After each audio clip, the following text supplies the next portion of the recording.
حضرت محمد صلی اللہ علیہ وسلم کو اس دنیا سے گئے ابھی 50 برس ہی گزرے تھے کہ 61 ہجری میں عراق شہر کوفہ سے کچھ فیصلے پر کربلا کے مقام پر یزید کے لشکر نے فرزند رسول حضرت سیدنا امام حسین رضی اللہ تعالیٰ عنہ کو سفر کی حالت میں ان کے اہل و عیال اور رفقا سمیت شہید کر دیا۔ خلافت راشدہ کا 30 سالہ دور حضرت امام حسن رضی اللہ تعالیٰ عنہ پر مکمل ہو چکا تھا، اور پھر بادشاہت کی ابتدا حضرت معاویہ رضی اللہ تعالیٰ عنہ سے ہوئی۔ جب 60 ہجری میں حضرت سیدنا امیر معاویہ رضی اللہ عنہ کا انتقال ہوا اور یزید ان کا جانشین بنا، تب تخت حکومت پر بیٹھتے ہی اس کے لیے سب سے اہم مسئلہ حضرت سیدنا امام حسین، حضرت سیدنا عبداللہ بن زبیر اور حضرت سیدنا عبداللہ بن عمر سے بیعت لینے کا تھا، کیونکہ ان حضرات نے یزید کو امیر معاویہ کا ولی عہد تسلیم نہیں کیا تھا۔ اس کے علاوہ ان حضرات سے یزید کو یہ بھی خطرہ تھا کہ کہیں ان میں سے کوئی خلافت کا دعویٰ نہ کر دے،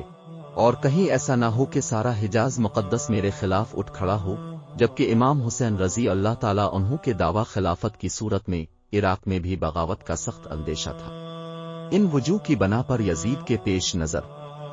سب سے بڑا مسئلہ اپنی حکومت کی بقا اور اسے تحفظ دینا تھا، لہذا اس نے ان حضرات مقدسہ سے بیعت لینا ضروری سمجھا۔ چنانچہ اس نے مدینہ منورہ کے گورنر ولید بن عقبہ کو حضرت سیدنا امیر معاویہ کی وفات کی خبر دی، اور ساتھ ہی ان حضرات مقدسہ سے بیعت لینے کے لیے سخت تاکیدی حکم بھیجا۔ ولید نے حضرت سیدنا امام حسین رضی اللہ تعالیٰ عنہ کو حضرت سیدنا امیر معاویہ کی وفات کی خبر دی اور یزید کی بیعت کے لیے کہا۔ آپ رضی اللہ تعالیٰ عنہ نے تعزیت کے بعد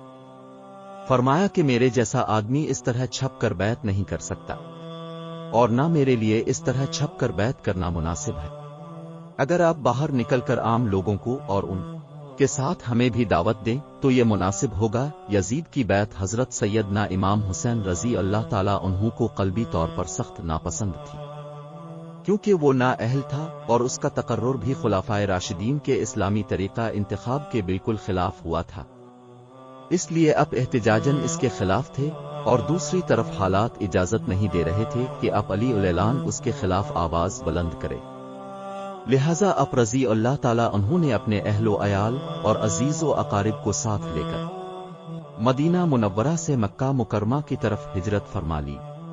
اب رضی اللہ تعالیٰ عنہ کے مکہ مکرمہ پہنچنے کی خبر سن کر لوگ جوق در جوق آپ کی خدمت میں حاضر ہو کر زیارت کا شرف حاصل کرنے لگے۔ جب اہل کوفہ کو حضرت سیدنا امیر معاویہ رضی اللہ تعالیٰ عنہ کے انتقال کی خبر ملی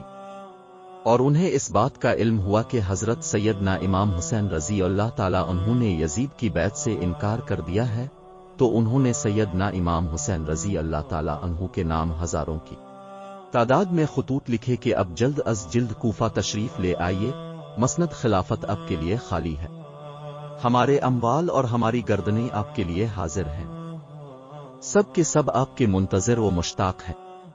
آپ کے سوا کوئی ہمارا امام و پیشوا نہیں، آپ کی مدد کے لیے یہاں ہزاروں کا لشکر حاضر ہے۔ حضرت امام حسین رضی اللہ تعالیٰ عنہ نے جب اہل کوفہ کے خطوط میں ان کے جذبات، عقیدت و محبت، جان و مال قربان کرنے کی تمنا اور کوفہ آنے کی التجاؤں کو دیکھا تو فیصلہ کیا کہ حالات معلوم کرنے کے لیے پہلے اپنے چچازاد بھائی حضرت مسلم بن عقیل رضی اللہ تعالیٰ عنہ کو بھیجا جائے۔ چنانچہ اپنے انہیں اہل کوفہ کے نام ایک خط دیا اور فرمایا کہ اب کوفہ جا کر بذات خود براہ راست حالات کا صحیح اندازہ لگا کر ہمیں اطلاع دیجیے، اگر حالات سازگار ہو تو۔ حضرت سیدنا مسلم بن عقیل رضی اللہ تعالیٰ عنہ نے اہل کوفہ کی بے پناہ محبت و عقیدت کو دیکھ کر حضرت سیدنا امام حسین رضی اللہ تعالیٰ عنہ کی خدمت میں خط لکھ کر بھیجا کہ ہزاروں افراد نے میرے ہاتھ پر بیعت کر لی ہے، اور یہاں کے سب لوگ آپ کی تشریف آوری کے منتظر ہیں۔ امام حسین رضی اللہ تعالیٰ عنہ نے اس اطلاع کے بعد کوفہ جانے کا عزم کر لیا، اور ادھر کوفہ میں جو فساد برپا ہو چکا تھا اس کی آپ کو اطلاع نہیں ہوئی تھی۔ حضرت سیدنا امام حسین رضی اللہ تعالیٰ عنہ نے 3 ذوالحج 60 ہجری کو اپنے اہل بیت و خدام وغیرہ کل 82 افراد کو ہمراہ لے کر ران عراق اختیار فرمائی۔ راستے میں حضرت سیدنا امام حسین رضی اللہ تعالیٰ عنہ کو کوفیوں کی بد علیہ السلام دی اور حضرت سیدنا مسلم بن عقیل رضی اللہ تعالیٰ عنہ کی شہادت کی خبر مل گئی تھی۔ اس پر امام حسین کے رفقا کی آرا مختلف ہوئے اور ایک بار اب رضی اللہ تعالیٰ عنہ نے بھی واپسی کا قصد فرمایا، لیکن بہت گفتگو کے بعد یہی طے پایا کہ سفر جاری رکھا جائے اور واپسی کا خیال ترک کر دیا جائے۔ حضرت سیدنا امام حسین رضی اللہ تعالیٰ عنہ نے بھی اس رائے سے اتفاق کیا اور قافلہ آگے چل دیا، یہاں تک کہ حضرت سیدنا امام حسین رضی اللہ تعالیٰ عنہ نے کربلا میں نزول فرمایا۔ یہ محرم الحرام 61 ہجری کی 2 تاریخ تھی۔ اب رضی اللہ تعالیٰ عنہ نے اس مقام کا نام دریافت کیا تو معلوم ہوا کہ اس جگہ کو کربلا کہتے ہیں۔ حضرت سیدنا امام حسین رضی اللہ تعالیٰ عنہ کربلا سے واقف تھے اور آپ کو معلوم تھا کہ کربلا ہی وہ جگہ ہے جہاں اہل بیت رسالت کو راحت میں اپنے خون کی ندیاں بانی ہوں گی۔ انہی دنوں آپ رضی اللہ تعالیٰ عنہ کو حضور سید عالم صلی اللہ علیہ وسلم کی زیارت ہوئی۔ حضور علیہ الصلوۃ والسلام نے آپ